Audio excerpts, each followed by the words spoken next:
Dance అనే పదానికి కొత్త అర్థాన్ని చెప్పాడు అతడు. తన పాటలతో, అదిరిపోయే స్టెప్పులతో జనాన్ని ఉర్రూతలూగించాడు.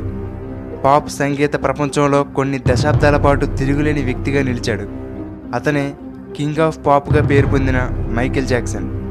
ఇప్పటి వరకు ఎవ్వరి గురించి కూడా నాకు ఇన్ని మెసేజ్లు రాలేదు, కానీ మైకేల్ జాక్సన్ గురించి చెప్పమని ఇప్పటి వరకు కొన్ని వందల కామెంట్లు వచ్చాయి. దీనిని బట్టి అర్థమవుతుంది మైకేల్ జాక్సన్ క్రేజ్ ఏ లెవెల్లో ఉందో. అందుకే మీ అందరి కోసం ఈరోజు మైకేల్ జాక్సన్ జీవితం గురించి చెప్పబోతున్నాను. ప్రపంచంలో ఏ స్టార్కి రానన్ని అవార్డులు, అలాగే ఏ సెలబ్రిటీకి లేనన్ని కష్టాలు కూడా. చిన్నతనంలో తండ్రి చేతిలో చిత్రహింసలు, పాప్ స్టార్గా ఒక వెలుగుతున్న సమయంలో ఎన్నో ఆరోపణలు, ఎన్నో ఆరోగ్య సమస్యలు. ఇలా మైకేల్ జాక్సన్ జీవితమంతా విచిత్రంగా గడిచింది. ఒక పేద కుటుంబంలో పుట్టిన జాక్సన్ ప్రపంచంలోనే ది బెస్ట్ పాప్ స్టార్గా ఎలా మారాడు, అసలు ఫేస్కి ఎందుకు సర్జరీ చేయించుకున్నాడు, అతని మీద వచ్చిన ఆరోపణలు ఏంటి, ఇలా ఎన్నో విషయాలు ఈ వీడియోలో తెలుసుకుందాం. అంతేకాదు, ఒకవేళ మైకేల్ జాక్సన్ తన ఫేస్కి ఒక్క సర్జరీ కూడా చేయించుకోకపోతే ఎలా ఉండేవాడో చూపించే ఒక ఫోటోని ఈ వీడియోలో మీకు చూపించబోతున్నాను. అందుకే ఈ వీడియోని చివరి వరకు మిస్ కాకుండా చూడండి.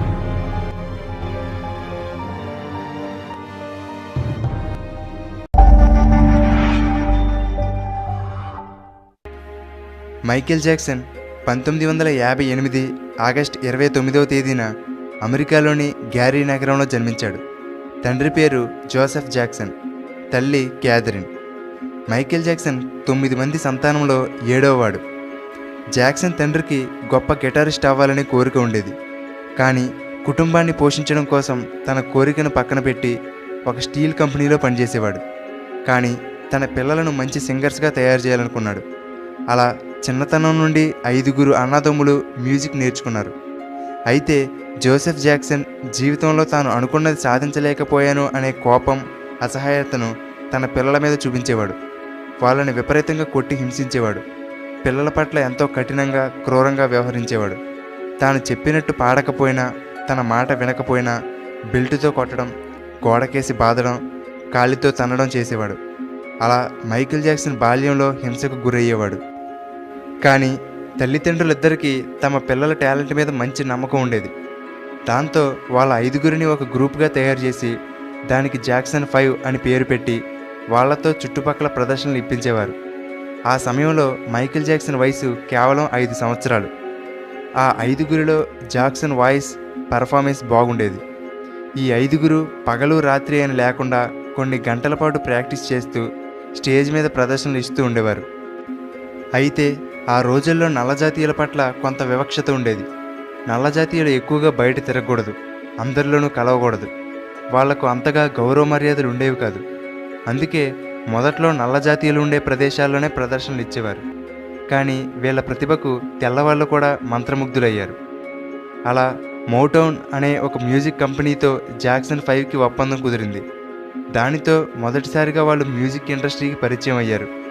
తరువాత జాక్సన్ 5 నుండి వచ్చిన I want you back, the love you save, ABC ఇలా అన్ని ఆల్బమ్స్ కూడా మంచి సక్సెస్ సాధించాయి. కానీ జాక్సన్కి తనకంటూ సొంతంగా ఒక గుర్తింపు తెచ్చుకోవాలనుకున్నాడు. అందుకోసం తాను ఒక్కడే ప్రదర్శనలు ఇవ్వడం మొదలుపెట్టాడు. తాను విడుదల చేసిన Ben, music and me, for ever Michael, of the wall ఇవన్నీ కూడా సూపర్ హిట్గా నిలిచి మైకేల్ జాక్సన్ని ఒక ఇంటర్నేషనల్ స్టార్గా నిలబెట్టాయి. తరువాత 1982లో రిలీజ్ అయిన థ్రిల్లర్ ఆల్బమ్ 65 మిలియన్ కాపీలకు పైగా అమ్ముడయ్యి బెస్ట్ సెల్లింగ్ ఆల్బమ్గా రికార్డు సాధించింది. ఇప్పటికీ టాప్ సెల్లింగ్ ఆల్బమ్గా దీనికే రికార్డు ఉంది. ఈ ఒక్క ఆల్బమ్కే ఏకంగా 7 గ్రామీ అవార్డులు రావడం విశేషం. 1983లో బిల్లీ జీన్ అనే సాంగ్ లైవ్ షోలో మైకేల్ జాక్సన్ వేసిన మూన్ వాక్ స్టెప్ గురించి చెప్పనవసరం లేదు. అప్పట్లో ఆ మూన్ వాక్ వీడియోని రిపీట్ చేసుకుని మరీ చూసేవారు. ఇప్పటికీ ఎంతోమంది ఆ స్టెప్ని అనుకరిస్తూనే ఉన్నారు. అలాగే 1991లో విడుదలైన డేంజరస్ ఆల్బమ్ ఒక సంచలనం. ఇలా మైకేల్ జాక్సన్ గురించి, తన పాటల గురించి ఎంత చెప్పుకున్నా తక్కువే. విడుదలైన ప్రతి ఆల్బమ్ కూడా ఏదో ఒక రికార్డుని, అవార్డుని తెచ్చిపెట్టేవి. సంగీత ప్రపంచంలో ఉండే వాళ్ళకి గ్రామీ అవార్డు అనేది ఒక చిరకాల కోరిక. కనీసం ఒక్క గ్రామీ అవార్డు అయినా సాధించాలని ఆరాటపడుతూ ఉంటారు. అలాంటిది మైకేల్ జాక్సన్కి 1 కాదు 2 కాదు ఏకంగా 13 గ్రామీ అవార్డులు, 16 వరల్డ్ మ్యూజిక్ అవార్డులు, 39 గిన్నిస్ బుక్ వరల్డ్ రికార్డులు, ఇలా చిన్నవి పెద్దవి కలిపి దాదాపు 317 అవార్డులు సాధించాడంటే మైకేల్ జాక్సన్ సంగీత ప్రపంచంలో ఎలాంటి స్థానాన్ని సాధించాడో అర్థమవుతుంది. అందుకే ఆయన్ని కింగ్ ఆఫ్ పాప్గా పిలుస్తారు. కానీ 1980 తరువాత మైకేల్ జాక్సన్ రూపు మారడం మొదలైంది. ఆ సమయంలో అందరూ మైకేల్ జాక్సన్కి నల్లగా ఉండడం ఇష్టం లేక ప్లాస్టిక్ సర్జరీ చేయించుకున్నాడు అనుకున్నారు.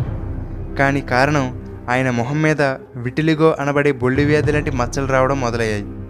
దానివల్ల అతని సర్జరీ చేయించుకోవాల్సి వచ్చింది. అంతేగాని నలుపు రంగు పోగొట్టుకోవడానికి కాదు. ఈ విషయం ఆయనే ఒక ఇంటర్వ్యూలో చెప్పాడు. అంతేకాదు, తాను నల్లగా ఉన్నందుకు గర్వపడుతున్నానని జాక్సన్ చాలాసార్లు చెప్పుకున్నాడు. ఒకసారి 1979లో జాక్సన్ డ్యాన్స్ చేస్తుండగా ప్రమాదవశాత్తు కింద పడడం వల్ల ముక్కుకి గాయం అయింది. దాంతో అతని ముక్కుకి సర్జరీ చేయించుకున్నాడు. కానీ అది సరిగ్గా విజయవంతం అవ్వక ఒక ముక్కు రంధ్రం కొద్దిగా మూసుకుపోవడంతో శ్వాస తీసుకోవడంలో ఇబ్బందులు ఎదురయ్యాయి. ఆ బాధను భరించలేక 1981లో మళ్ళీ ముక్కుకి సర్జరీ చేయించుకున్నాడు. అలాగే 1984లో ఒకసారి స్టేజ్ మీద డ్యాన్స్ చేస్తుండగా అకస్మాత్తుగా చుట్టుపక్కల ఏర్పాటు చేసిన బాణసంచా పేలి మైకేల్ జాక్సన్ తలకి నిప్పంటుకుని దాదాపు జుట్టంతా కాలిపోయింది.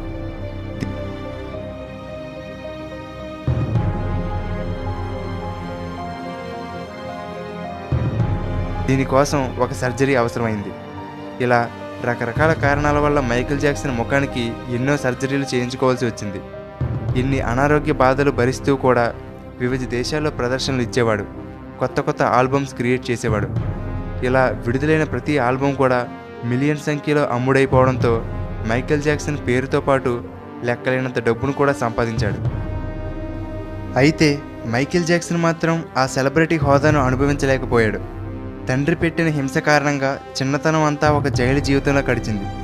అలా తాను కోల్పోయిన బాల్యాన్ని తిరిగి పొందాలనుకున్నాడు.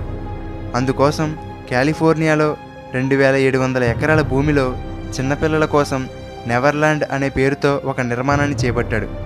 దీనిలో పిల్లలు ఆడుకోవడానికి park, swimming pool, zoo, video games, cinema hall ఇలా ఎన్నింటినో నిర్మించాడు. మైకేల్ జాక్సన్ ఎక్కువ సమయం ఈ నెవర్లాండ్లో ఒంటరిగా నివసించేవాడు. వారానికి ఒకసారి కొన్ని వందల మంది చిన్నపిల్లలను పిలిచి వాళ్లతో ఆడుకునేవాడు.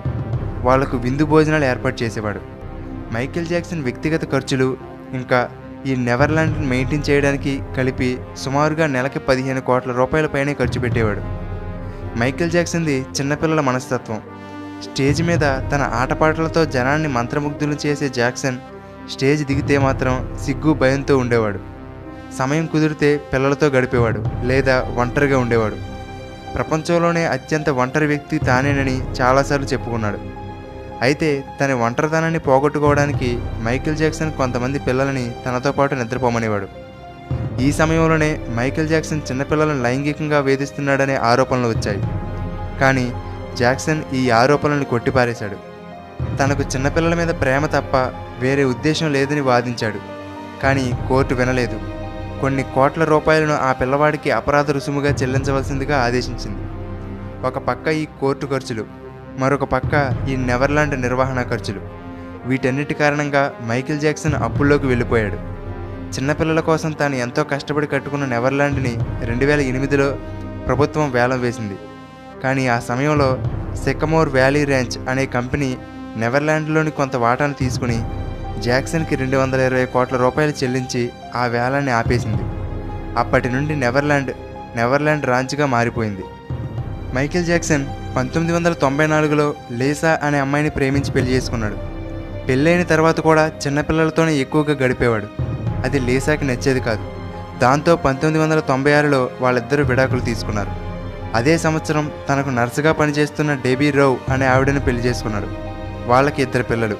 కానీ వీళ్ళు కూడా 1999లో విడాకులు తీసుకున్నారు. జాక్సన్కి 3వ బిడ్డ కూడా జన్మించాడు. కానీ ఆ బిడ్డకు తల్లి ఎవరో ఇప్పటికీ ఎవరికీ తెలియదు.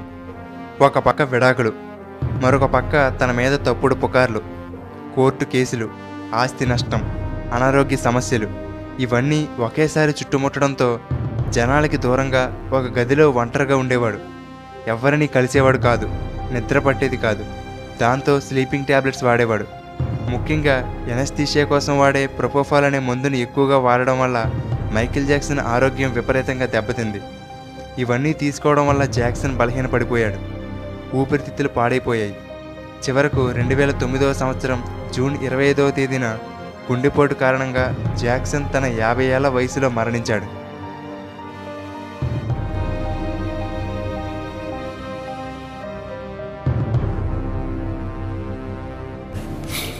Ever since I was born, he's been the best father you could ever imagine. And I just wanted to say I love him so much. అయితే కొంతకాలం తర్వాత తెలిసిందేమిటంటే మైకేల్ జాక్సన్ డ్రగ్స్ వాడకం వెనకాల ఆయన పర్సనల్ డాక్టర్ అయినటువంటి ముర్రే పాత్ర ఉందని, ఆ డ్రగ్స్ వాడమని ఆ డాక్టరే రికమెండ్ చేసేవాడని, ఆ డాక్టర్ సలహా మేరకే జాక్సన్ వాటిని వాడాడని కోర్టు నిర్ధారించి ఆ డాక్టర్కి 4 సంవత్సరాల జైలు శిక్ష విధించింది. చివరగా 10 ఫేసెస్ ఆఫ్ మైకేల్ జాక్సన్ అనే ఒక డాక్యుమెంటరీలో ఒకవేళ మైకేల్ జాక్సన్ ఫేస్కి ఎటువంటి సర్జరీ కానీ ఆపరేషన్ కానీ జరగకుండా ఉంటే ఎలా ఉండేవాడో అనేది కంప్యూటర్ ద్వారా జనరేట్ చేసిన ఒక ఫోటో విడుదల చేయబడింది. అదే ఈ ఫోటో. ఏది ఏమైనప్పటికీ ఈనాటికి కూడా ఎంతోమందికి మైకేల్ జాక్సన్ ఒక రోల్ మోడల్గా నిలిచిపోయాడు. ఇక డ్యాన్స్ నేర్చుకునే వాళ్ళకైతే అతను ఒక ఆరాధ్య దైవం. ఇలా ఒక చిన్న స్థాయి నుండి ఎన్నో కష్టాలు పడుతూ ప్రపంచంలోనే వన్ ఆఫ్ ద బెస్ట్ మ్యూజిషియన్గా, సాంగ్ రైటర్గా, డ్యాన్సర్గా ఎదిగిన ఆయన జీవితం మనందరికీ స్ఫూర్తిదాయకం.